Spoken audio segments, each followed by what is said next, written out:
À vous tous qui avez du prix aux yeux du Seigneur, je dis Shalom. Bienvenue donc sur cette chaîne que nous aimons beaucoup.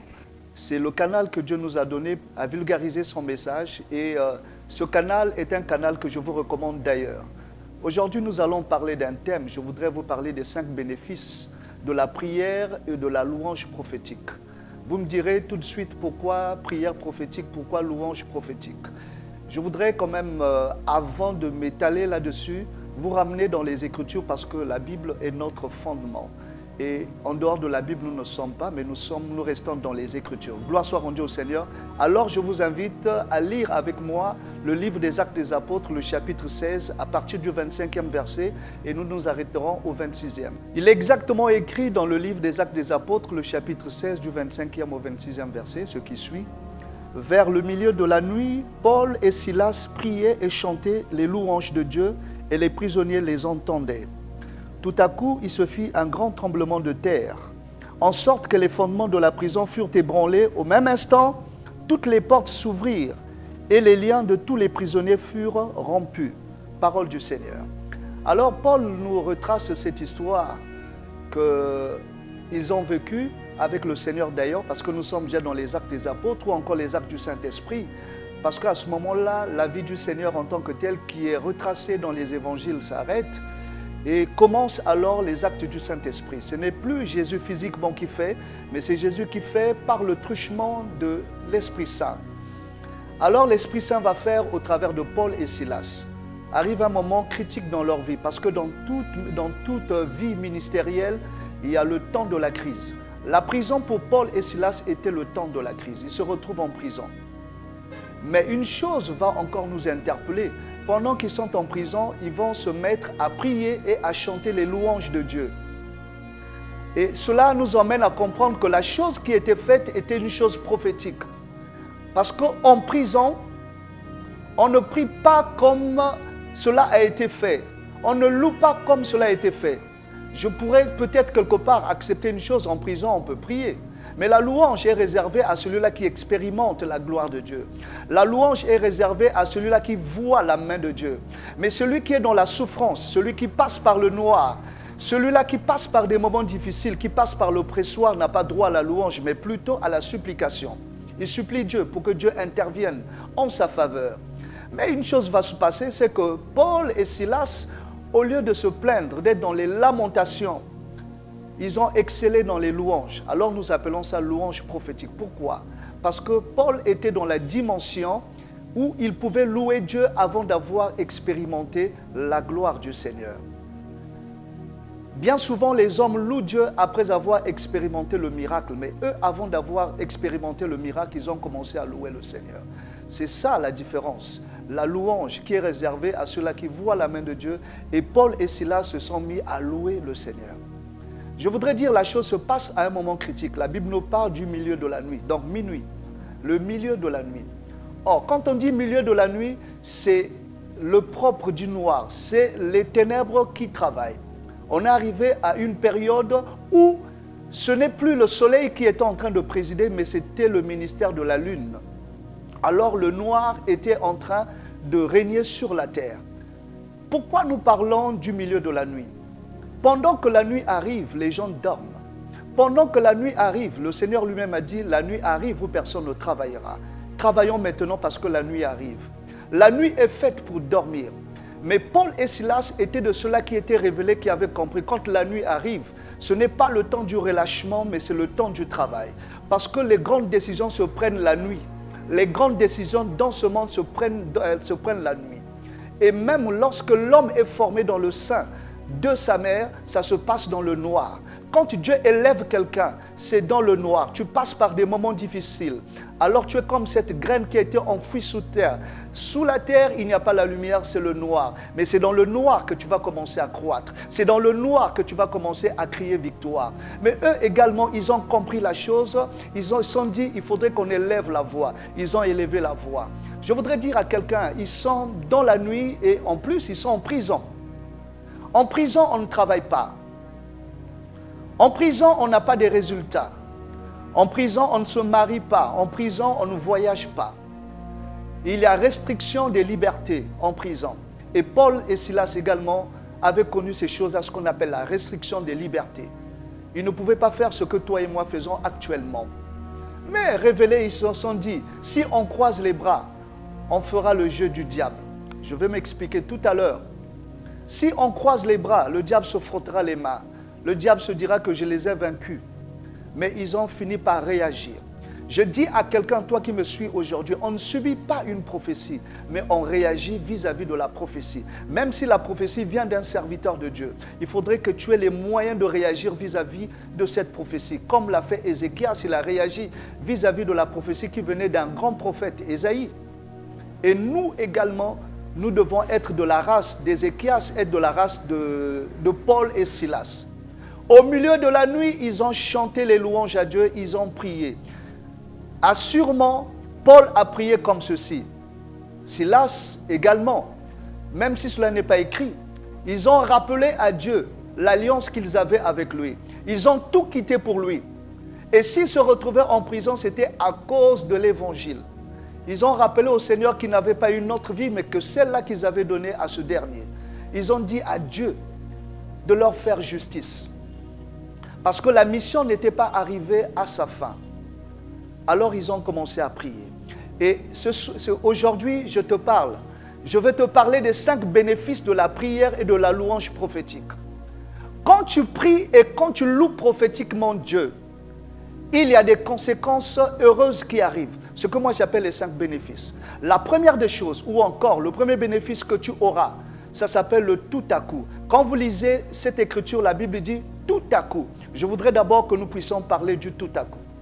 La première conséquence de la prière et de la louange de ces 2 hommes de Dieu, c'était un tout à coup. Le premier bénéfice. Cela devrait nous interpeller. Qu'est-ce qui se passe lorsque nous prions et louons Dieu prophétiquement? Il y a un tout à coup, c'est-à-dire il y a un soudain. Donc soudainement quelque chose va advenir. Au moment où on ne s'attendait pas. Ta prière est capable de bousculer les choses qui sont établies sur la terre. Il y a des lois établies sur la terre, mais ta prière va apporter un chambardement. Ta prière ne respectera pas tout ce qui a été établi par les hommes. Voilà pourquoi il y a eu un tout à coup. Cela voulait simplement dire qu'on changeait de dispensation. Cela voulait dire qu'on changeait de temps, qu'on changeait d'époque, qu'on changeait d'air, qu'on changeait de saison. La prière et la louange vont apporter une nouvelle saison. Voilà pourquoi il y a eu un tout à coup. Il y a eu un soudain dans la prison dans laquelle il se trouvait. C'est ça la première conséquence ou encore le premier bénéfice de ta prière. Quand tu pries et que tu loues Dieu de façon prophétique, tu n'as pas besoin de voir pour croire. Mais tu sais simplement que tel que tu es en train de prier, il y a des choses qui s'opéreront. Je voudrais dire à quelqu'un de se lever dans une dimension où il croit en sa prière. Le plus grand prophète de ta vie, ce n'est pas celui-là qui est ton pasteur, mais le plus grand prophète de ta vie, c'est toi-même. La Bible dit, à tes résolutions répondra le succès. La Bible dit encore, c'est en confessant de la bouche que l'on parvient au salut. Et la Bible peut dire encore, fils de l'homme, il faut que tu prophétises encore. Il est important que nous puissions parler. Dieu a tout créé par la parole. Et lorsque tu libères la parole qui vient du fond de ton cœur, c'est Dieu qui a parlé. Parce que l'Écriture peut dire encore, ce n'est plus moi qui vis, mais c'est Christ qui vit en moi. Et cela est très important. Et donc, ils ont libéré une parole prophétique au travers de la louange. La louange, ce n'est pas simplement le chant, mais la louange, c'est la qualité des paroles qui sortent de ta bouche. L'élévation de ce Dieu-là. Certainement en prison, ils étaient en train de dire, même si nous sommes en prison, nous croyons au Dieu qui est capable de nous sortir de cette prison. Si ce Dieu-là a sorti Daniel de la prison, si ce Dieu-là a fermé les gueules des lions, il est capable également de nous sortir de la prison. Si ce Dieu-là a vaincu la fournaise ardente pour Méshach, Shadrach et Abednego, il est le Dieu qui est capable également de nous sortir de cette fournaise, de la prison. Ce Dieu-là qui se révélait comme le feu dévorant, ce Dieu-là qui se révélait comme le véritable lion, le lion de la tribu de Juda. Alors ce Dieu-là était capable. Quand ils ont rappelé toutes ces choses, c'était des louanges qu'ils étaient en train de donner à leur Dieu. Le Dieu qui est capable de te sortir du bourbier. Le Dieu qui est capable de te sortir de là où tu as été placé. Quel que soit le nom de la prison. Le Dieu qui est capable de briser le règne de la prison. Ils étaient certainement en train de dire au Seigneur, la Bible déclare dans le livre des psaumes, tu devras ton salut à la pureté de tes mains. Et puisque nos mains sont pures, assurément notre Dieu nous sortira de cette prison. C'était les louanges qu'ils étaient en train de donner à leur Dieu. Et Dieu a exaucé et il y a eu un tout à coup. Gloire soit rendue au Seigneur. Donc après le premier bénéfice de la louange, tout comme de la prière prophétique, nous avons un deuxième bénéfice. Et ce bénéfice, nous l'appelons le grand tremblement de terre. Je voudrais te dire que ta prière que tu fais là, la louange que tu donnes à Dieu, va produire un deuxième bénéfice. Et c'est le grand tremblement de terre. Je voudrais te ramener d'abord dans le livre de la Genèse. Je te ramène au 6e jour. L'homme a été créé le 6e jour. Mais une particularité, c'est que l'homme a été tiré de la terre. L'homme a été tiré de la terre. Quand on dit tremblement de terre, je voudrais t'emmener à comprendre que ce qui va se mettre à trembler, ce n'est pas la terre physique, mais c'est une terre qui a une dimension spirituelle. Cette terre-là, c'est un homme. Cette terre-là, c'est un peuple. Quand on dit que la terre va se mettre à trembler, c'est que ta prière, ta louange mettra dans une situation inconfortable tout homme et toute femme qui a eu à te placer dans une prison spirituelle. La prière qui est faite par cet homme-là qui est onctionné, passez-moi le mot, cet homme-là qui a l'onction de Dieu sur lui. L'onction, c'est la capacité surnaturelle que Dieu te donne pour accomplir sa volonté. Dieu ne laisse pas les gens partir comme ça. Il met une charge au-dedans de ces derniers pour accomplir sa volonté. Et alors, la terre va commencer à trembler. Toi qui suis ce message, j'aimerais te dire, lorsque tu élèveras la voix, lorsque tu prieras, lorsque tu loueras l'Éternel, ceux qui t'ont placé dans une prison appelée certainement maladie, cette prison appelée limitation, cette prison appelée non-accomplissement, cette prison appelée maladie indécrottable ou maladie opiniâtre, cette maladie appelée pauvreté sans nom, cette maladie appelée sécheresse, il va y avoir un tremblement de terre. Quand tu pries chez toi, tu es capable de décréter un tremblement de terre. Il faudrait que tu apprennes à prier dans une dimension prophétique. Quand tu pries, tu dis à partir de maintenant, je commande un véritable tremblement de terre dans le camp de mes ennemis. Lorsqu'il y a tremblement de terre, même les autels maléfiques sur lesquels ton nom est invoqué, ces autels-là tombent parce que tu as fait une prière pas ordinaire, mais une prière prophétique. J'aimerais aussi te dire, lorsque tu libères une onction particulière dans la louange et dans la prière, tes ennemis vont connaître ce qu'on appelle un véritable chambardement dans leur camp. Il y a des coups de tonnerre qui se feront entendre dans le camp de l'ennemi. Pourquoi? Parce que ta prière est remplie de puissance. Dieu veille sur les déclarations de ses serviteurs pour les exécuter. Dieu veut que tu parles. Dieu veut que tu parles, que tu dises ta version à toi. N'est-ce pas qu'il a dit à Bartimée, que veux-tu que je te fasse? Ce n'était pas une farce, mais Jésus voulait entendre la version des faits de cet homme-là qui était malade, cet homme-là qui n'avait pas la vue. Dieu veut également écouter ta version des faits dans ta prière et dans ta louange. Qu'est-ce que tu dis au Seigneur? Le Seigneur a dit, parle, parle, parle. Alors quand tu parles, tu décrètes un tremblement de terre. Et cela au nom de Jésus-Christ de Nazareth. Ici, je voudrais rappeler à quelqu'un que le Seigneur a dit, ce que vous lirez sur la terre sera lié au ciel, ce que vous délirez le sera également au ciel. Lier veut simplement dire, bien-aimé, n'est pas permettre. Et délier, c'est permettre. Lier, c'est fermer. Délier, c'est ouvrir.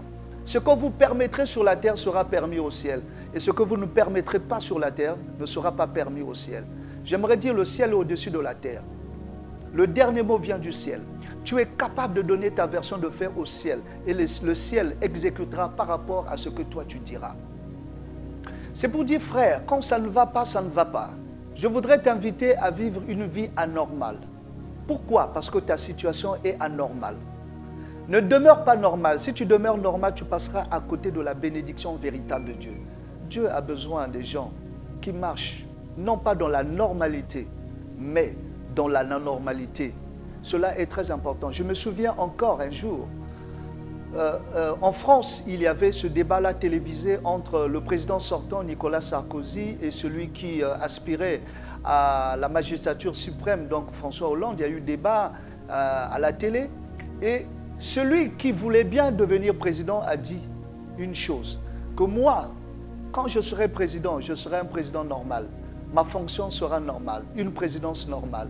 Et au sortant de rétorquer, de dire la fonction présidentielle n'est pas normale, mais plutôt une fonction anormale. Aujourd'hui, on peut donner raison à cet homme-là, Nicolas Sarkozy, de dire que la fonction présidentielle est anormale. Pourquoi? Parce que vous êtes appelé à prendre des décisions anormales. Vous êtes appelé à prendre un jour la décision où il faille appuyer sur le bouton nucléaire. Vous êtes appelé à prendre des décisions qui ne feront pas la joie de tout le monde. Alors ce n'est pas une fonction normale, ce n'est pas une fonction où vous allez distribuer des bonbons aux gens. Également dans la prière, nous sommes appelés à prendre des décisions anormales, à prendre des décisions fortes. Quand ça ne va pas, ça ne va pas. J'ai l'habitude de dire et je répète ici, si tu ne combats pas les combats de ta vie, ces combats-là vont te combattre jusqu'à te détruire. Quand il y a un problème, il faut le régler. Et qui réglera le problème, ce n'est pas celui qui est à côté de toi, mais c'est à toi de régler le problème parce que l'autorité, la puissance, la gloire sont sur toi, t'ont été accordées par le Seigneur. Gloire soit rendue au Seigneur. Alors, il faut décréter un tremblement de terre. Dans ta maison, là où tu te trouves, tu décrètes, tu dis aujourd'hui même, je commande le tremblement de terre dans les prisons sataniques. Les âmes de ma famille ont été placées. Si quelqu'un qui est grand dans la sorcellerie, quelqu'un qui est capable de se mouvoir dans une sorcellerie profonde, aujourd'hui, je commande le tremblement de terre dans sa vie et dans sa maison, que tout tremble, que les hommes tremblent, que les systèmes des hommes se mettent également à trembler au nom de Jésus-Christ. Et après ce bénéfice du tremblement de terre, nous avons un autre bénéfice. Comme quoi, derrière un bénéfice, il y a un autre bénéfice. Allons donc découvrir ce troisième bénéfice que le Seigneur nous donne au travers de la louange et de la prière prophétique. Chers frères et sœurs, après donc ce bénéfice que nous avons intitulé grand tremblement de terre, nous avons en face de nous ce troisième bénéfice que nous appelons l'ébranlement des fondements de la prison. Ainsi, je suis en train de déclarer, aucune prison ne peut tenir devant le nom de Jésus-Christ. Lorsque le nom du Seigneur est invoqué, que ce soit dans le ciel comme sur la terre, tout genou fléchit et toute langue confesse que Jésus-Christ est Seigneur à la gloire du Dieu le Père. Celui qui est en toi est plus grand, plus fort, plus puissant, plus glorieux que celui qui est dans le monde. Alors, qu'est-ce qu'ils vont faire? Après avoir loué et prié le Seigneur, il va se passer quelque chose de fort qu'on appelle l'ébranlement des fondements de la prison.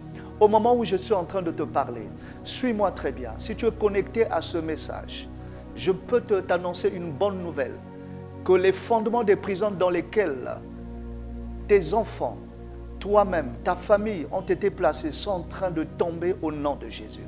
De même que les murailles de Jéricho se sont écroulées, Christ aujourd'hui a pris la décision d'ébranler les fondements de la prison dans laquelle tu as été placé.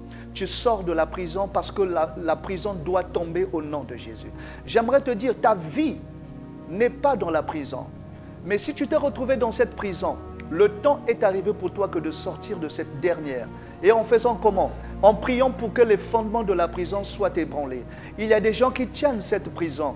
Il y a des hommes comme des femmes qui sont remplis de méchanceté, de haine, qui animent cette prison.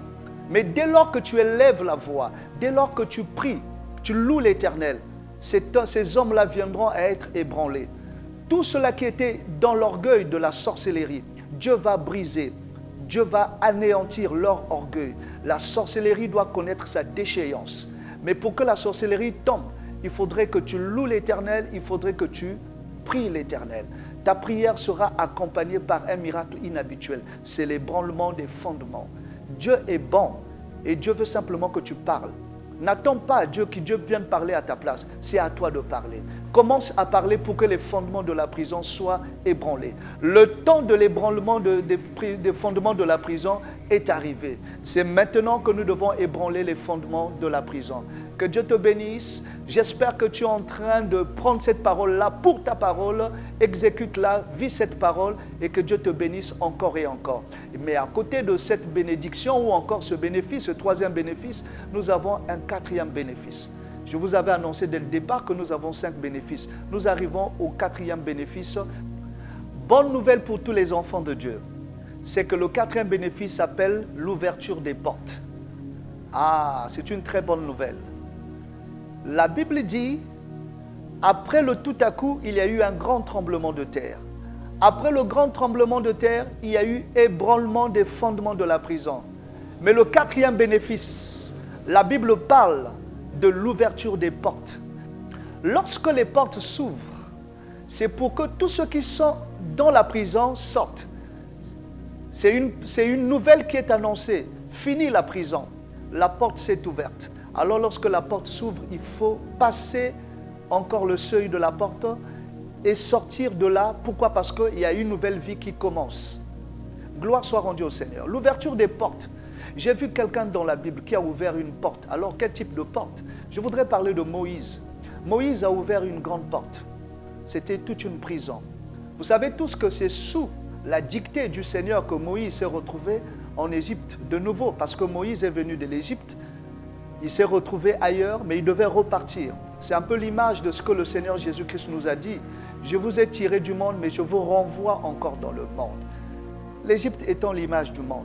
Alors Moïse repartira en Égypte pour la libération du peuple élu de Dieu. Et quand il a s'agi de sortir, après toutes ces plaies, après tous ces miracles, la manifestation des œuvres majeures de Dieu, ils vont se retrouver devant un obstacle majeur qu'on appelle la mer Rouge. Mais qu'est-ce qui va se passer? Moïse va prendre la verge qu'il avait en main. Moïse va lever la verge et la Bible dit toute la nuit le vent a soufflé tellement fort, c'était un vent d'Orient parce que nous savons que Dieu marche avec le vent d'Orient et le vent d'Occident. Et le vent a soufflé tellement fort qu'au petit matin, la mer s'est ouverte. La mer s'est ouverte et il fallait traverser la mer Rouge. Je ne voudrais pas parler de la traversée en tant que telle, mais vous parlez simplement de la verge que Moïse avait utilisée à ce moment-là. Comment voulez-vous qu'une verge, un bâton, ouvre la mer et que ce même bâton referme la mer? Or, nous savons tous que ce qui ouvre et referme, c'est la clé. C'est la clé. C'est pour dire que le bâton que Moïse avait, c'était toute une clé. Moïse a ouvert la porte de la mer Rouge et arrivé de l'autre côté, il a pris le soin de refermer la porte de la mer Rouge. Pourquoi? Parce que si Moïse avait laissé la porte ouverte, assurément Pharaon et tout cela qui composait son armée devaient les rattraper. Voilà pourquoi dans le combat spirituel également, lorsque nous ouvrons les portes, prenons le soin également de les refermer. Gloire soit rendue au Seigneur. Et donc, les portes s'ouvrent. Aujourd'hui, quelqu'un devrait comprendre. Toutes les portes qui sont déclarées hermétiquement fermées dans ta vie doivent s'ouvrir lorsque tu élèveras la voix. Il n'y a pas une porte qui peut résister devant la parole du Seigneur.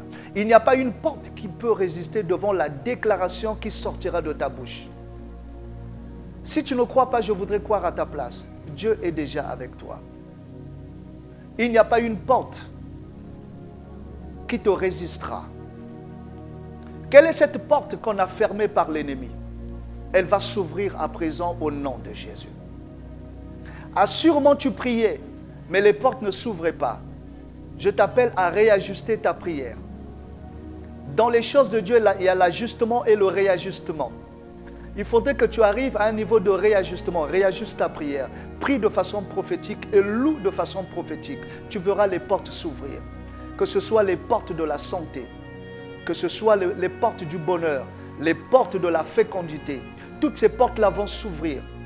Pourquoi? Parce que tu as prié avec autorité, tu as prié de façon prophétique. Ne te vois plus comme étant dans la prison. C'est une grave erreur pour tout enfant de Dieu de marcher comme s'il n'a rien reçu. J'ai l'habitude de dire aux enfants de Dieu, ne marchez jamais la tête basse. Même quand tout va mal, marchez la tête haute. C'est une bonne manière de distraire le diable également. Le diable voudrait que vous marchiez la tête basse. Le diable voudrait que vous passiez toute votre vie à vous ramasser, à vous plaindre. Mais quand les gens savent que ça ne va pas pour vous, mais dites aux gens que ça va. Les gens vous poseront souvent des questions. Comment ça va? Ne dites jamais ça ne va pas. Dites tout va bien. Pourquoi? Parce que vous êtes dans la louange prophétique. Et celui qui te malmène quand il apprend que tu dis partout que tout va bien, malgré ses sortilèges, malgré tout ce qu'il peut faire contre toi, il sera désaxé. Parce que croyant te retenir dans des chaînes, mais tu dis que tu n'es plus dans les chaînes, mais tu vis plutôt la libération. Ainsi je déclare, aucune porte ne demeurera telle dans ta vie, que toutes les portes qu'on avait fermées dans ta vie s'ouvrent à présent sous la puissance du nom de Jésus-Christ de Nazareth. Aussi vrai que l'Éternel Dieu m'a appelé, je communique cette grâce dans ta vie au nom de Jésus. Et même les portes qui ont été ouvertes par l'ennemi vont se refermer. Si le diable a ouvert la porte de l'échec, Dieu va la refermer au nom puissant de Jésus-Christ de Nazareth. Ainsi, je voudrais que tu crois, au travers de ta prière, au travers de ta louange prophétique, toutes les portes vont s'ouvrir au nom de Jésus-Christ de Nazareth. Tel est le quatrième bénéfice que tu reçois au travers de cet exercice que tu fais tout le temps, notamment la louange et la prière prophétique. Et cela nous emmène à la dernière, le cinquième bénéfice. Et le cinquième bénéfice, bien-aimé, c'est la rupture des liens de tous les prisonniers. Et là, nous arrivons au cinquième bénéfice. Le cinquième bénéfice, c'est la rupture des liens de tous les prisonniers. Même ceux-là qui n'avaient pas prié, même ceux-là qui n'avaient pas loué, ont bénéficié de la grâce de Paul et Silas qu'ils tenaient du Seigneur. Je voudrais dire à quelqu'un, écoute-moi très bien, il y a des gens autour de toi qui seront bénéficiaires de la grâce que Dieu mettra sur ta vie. Vous savez tous qu'Israël n'est pas sorti seul de l'Égypte, mais il y a eu également des Égyptiens qui sont sortis avec les Israélites, qui avaient cru au Dieu d'Israël, qui avaient vu la main de Dieu et qui se sont dit, certainement ce Dieu-là continuera à faire du bien à ces hommes-là. Et si nous sommes là, nous également, nous en serons bénéficiaires. J'aimerais dire également quelque chose. Lorsque Moïse monte sur la montagne et que la gloire couvre toute la montagne, il se passe une chose. Josué, fils de Nun, serviteur de Moïse, également a bénéficié de la gloire de Dieu, puisque la gloire a eu à couvrir toute la montagne. Josué, même s'il n'est pas allé jusqu'au sommet avec Moïse, mais Josué a bénéficié de la gloire lorsque la gloire est descendue sur la montagne. Et alors Josué était capable de continuer la mission de Moïse. Josué était habitué à la gloire. Et il y a des gens également qui vont bénéficier de la gloire que Dieu met sur nous. Les liens de tous les prisonniers vont être rompus. Il n'y a pas de lien qui tiendra. C'est pour dire dans ta famille, ta prière, tu es capable d'emmener toute une famille à la délivrance, à expérimenter la délivrance. Voilà pourquoi plus loin, le geôlier va poser la question, que faut-il que je fasse pour être sauvé? Et à Paul et Silas de répondre, crois au Seigneur Jésus-Christ et tu seras sauvé, toi et ta famille. C'est pour dire, Dieu est bon. Les grâces que nous recevons de lui tombent également sur ceux-là qui sont avec nous. Voilà pourquoi j'ai l'habitude de dire, on ne combat pas quelqu'un qui a Dieu, mais on marche avec lui. Quelqu'un qui a une alliance avec Dieu ne peut être terrassé. Il peut tomber pour un temps, mais il ne tombera pas tout le temps. Il finira par se relever et crier victoire. Alors, quand il sera dans sa saison de victoire, il faudrait que tu sois avec lui. Vous allez voir donc ces prisonniers également vont bénéficier de cette grâce-là. Ils vont sortir de la prison. C'est pour dire, tu es capable d'apporter la délivrance dans toute ta maison, apporter la délivrance dans toute ta famille. L'Écriture nous enseigne que la clé de David se trouve entre les mains du Seigneur. C'est-à-dire, lorsqu'il ferme, personne ne peut ouvrir. Et lorsqu'il ouvre, personne ne peut fermer. C'est pour dire également, la clé se trouve entre tes mains. Tu es capable de changer l'atmosphère de ta famille. Tu es capable de changer l'atmosphère de tout un pays par ta prière. N'est-ce pas que l'Écriture déclare que la ville se lève par la prière des hommes justes? Tu es capable d'emmener la ville à une certaine dimension. Tu es capable d'apporter la joie dans le pays. Tu es capable d'apporter la joie dans ton foyer. Parce que ta prière va donner un nouveau rythme à ta maison. Tu es capable de mettre fin au règne de l'ennemi dans ta maison. Pourquoi? Parce que la clé se trouve entre tes mains. Que Dieu te bénisse, toi qui as suivi ce message. Mais je voudrais que tu ne sois pas de ceux-là qui écoutent et qui ne mettent pas en pratique. Moi, ma prière en tant que pasteur, en tant que serviteur de l'Éternel, est que tu mettes en pratique ce que nous venons de partager dans ce message. Que Dieu t'accorde encore sagesse, intelligence et force, détermination. Je voudrais que tu enlèves tout sentiment de gentillesse dans ton cœur. Quand il s'agit de prier, prie.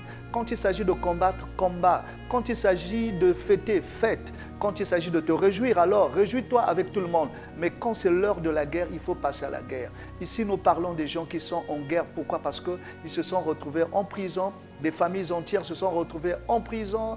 Des vies ont été bloquées comme cela n'est pas permis. Alors, il faut apporter une réaction vis-à-vis de toutes ces choses. Que Dieu t'accorde sa grâce. Toujours avec le même plaisir de vous retrouver autour de cette émission. Alors, ne manque aucun des numéros parce qu'au travers de cette émission, certainement quelque chose de bien, de fort entrera dans ta vie.